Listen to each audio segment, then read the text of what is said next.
तर काँग्रेस वंचितला सोबत घेणार नाही असं नाना पटोलेंनी ऑफ द रेकॉर्ड सांगितल्याचं पत्रकारांचं कथित चॅट जे आहे ते व्हायरल झालंय। वंचितच्या सिद्धार्थ मोकळेंनी हा आरोप लावलाय। तर इंडियामध्ये जाण्याबाबत काँग्रेसकडून कोणताही प्रतिसाद नाही असं देखील मोकळे यांनी म्हटलंय। तर त्यांच्या या आरोपावरती वंचितला इंडियात घेण्याबाबत ठाकरे आणि हायकमांड ठरवतील असं प्रत्युत्तर जे आहे ते नाना पटोलेंनी दिलं।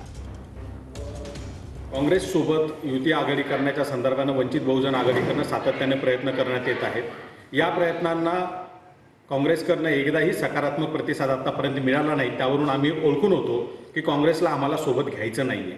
जे काँग्रेसच्या पोटात होतं तेच त्यांच्या ओठात आता काल आलेलं आहे। दोन पत्रकारांमधील चॅटचे जे स्क्रीनशॉट आता व्हायरल झालेले आहे त्यात स्पष्टपणे नाना पटोले यांनी सांगितल्याचं दिसतंय की काँग्रेस वंचित बहुजन आघाडीला सोबत घेणार नाहीये। काँग्रेसचं किंवा नाना पटोलेंचं हे मत आत्ताचं नाहीये, तर हे यांची पूर्वीपासूनची स्ट्रॅटेजी आहे।